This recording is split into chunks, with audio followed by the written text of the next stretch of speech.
नमस्कार, मी आदित्य रोकडे.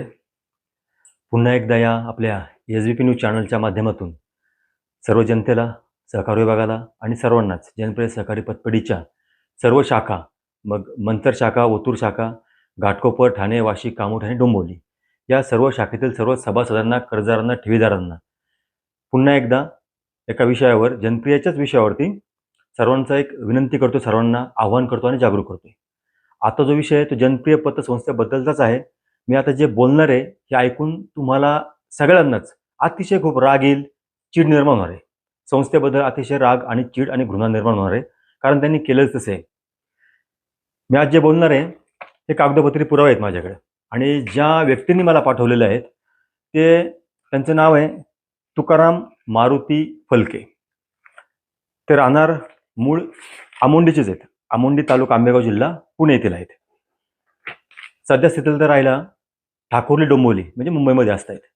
त्यांनी जी मला माहिती सांगितलेली ही माहिती मी तुमच्यासमोर मांडतोय. म्हणजे मला त्यांनी जे सांगितलं तेच, आणि हे पेपर सुद्धा, डॉक्युमेंट सर्वच्या सर्व हे डॉक्युमेंट्स मला त्यांनीच दिलेले आहेत.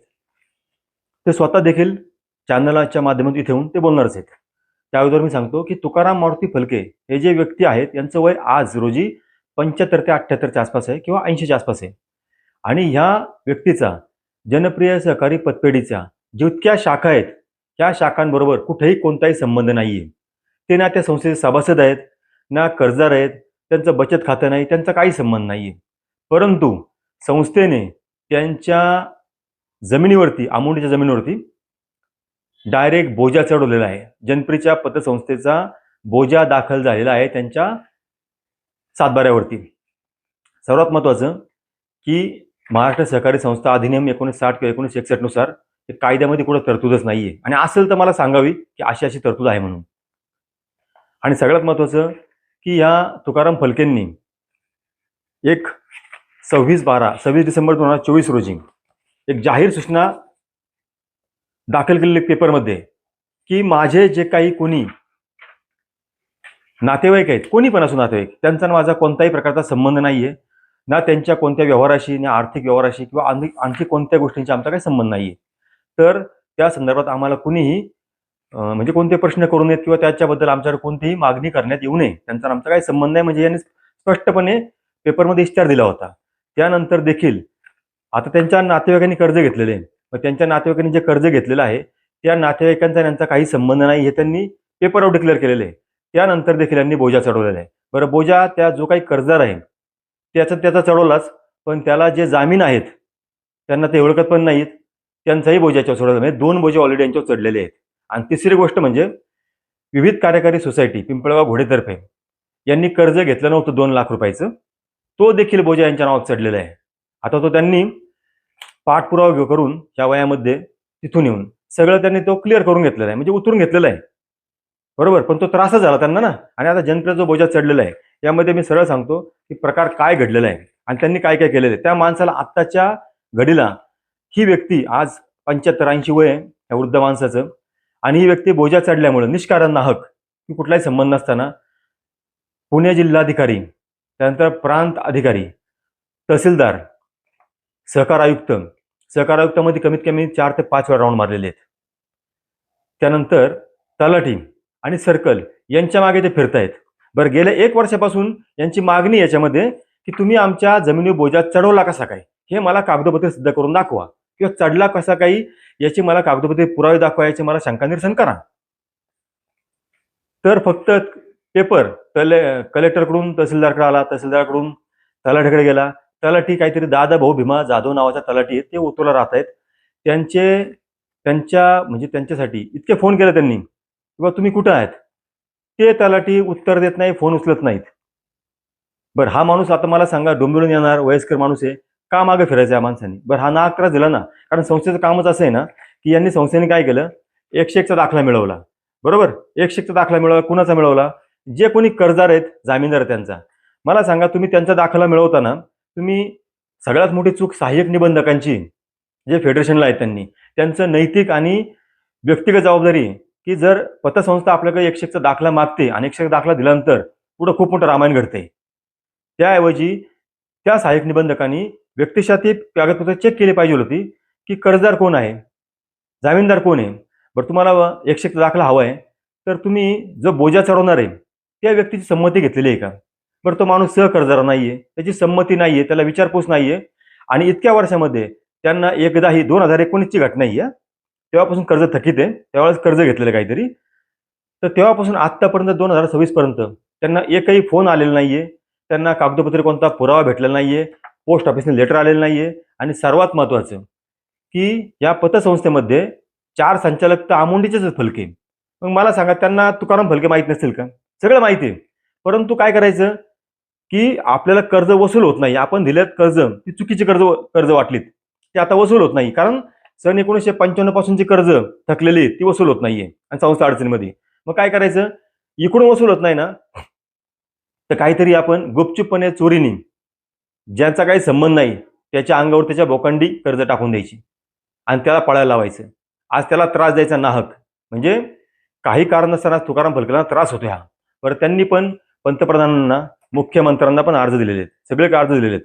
पण तो माणूस अक्षर दमलेला आहे. कारण काय झाले, 8 ते 9 महिने झाल्या गोष्टीच्या मागे पळतोय ती व्यक्ती. आणि सहकार विभागातील अभिजित गेंगे वरिष्ठ लिपिक आहेत आणि खंडागळे साहेब अप्पर निबंधक आहेत.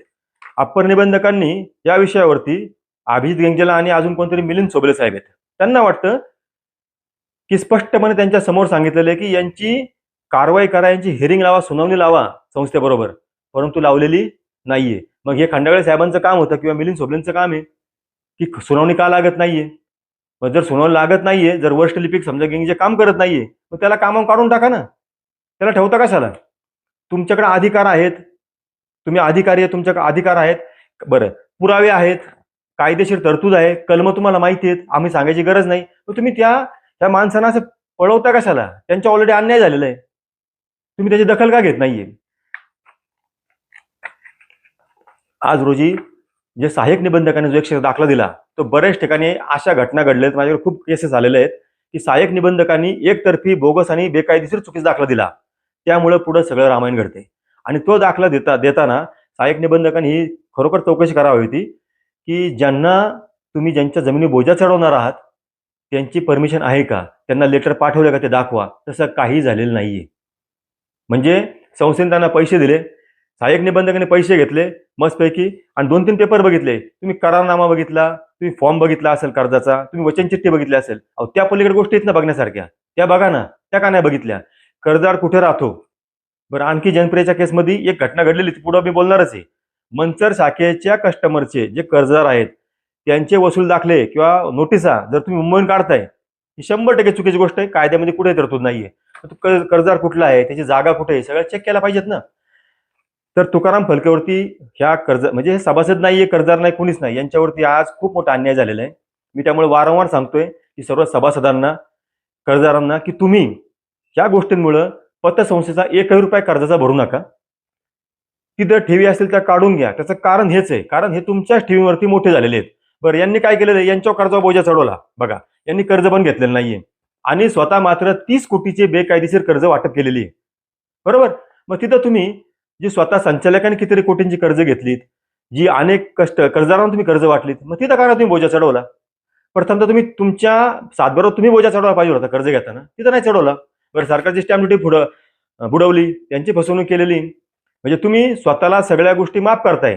बरे, कायदेशीर कुठेही बसत नाहीये आणि यांना मात्र निष्कारण त्रास दिलेला आहे. असे खूप कर्जदार असतील किंवा असे खूप सभासद असतील म्हणा किंवा असे खूप व्यक्ती असतील. आणखी गोष्ट सांगतो, या मॅडमला एक फोन आला होता ओतूर विभागातून, म्हणजे ओतूरच्या साईडनी कोणतरी लेडीज होती, त्यांचा मागे फोन आला, पण त्या फोनचा ट्रेस नाही लागला. ही बातमी तिथपर्यंत पोहोचवा त्या लेडीजपर्यंत, किंवा त्यांनी जर व्हिडिओ बघितला ही बातमी तिथपर्यंत पोहोचवा. कारण त्या महिलेवरती देखील ओतूर शाखेतून जनप्रियच्या अन्याय झालेला आहे. काहीतरी त्यांची पण व्यथा आहे, ती पण मांडायची. त्यांचा पण संपर्क लवकरात लवकर व्हावा ही विनंती सर्वांना. आणि मी पुन्हा एकदा सर्व सभासदांना, जनप्रियच्या सगळ्यांना सांगतोय की ही गोष्ट खूप भयानक आहे.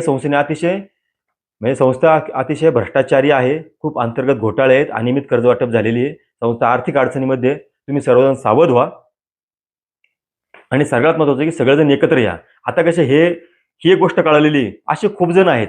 मी म्हणतो ना, सगळ्यांनी एकत्र या आणि या संस्थेच्या विरोधामध्ये जे काय उठाव करा, आंदोलन करा.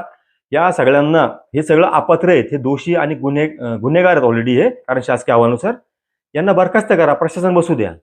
सगळ्यांनी आवाज उठवला, सगळ्यांनी एकत्र आले, हे पटकन होईल. नाहीतर हे आपल्या पैशांचा असाच दुरुपयोग करून मोठे होणार आहेत, याची कृपया नोंद घ्यावी.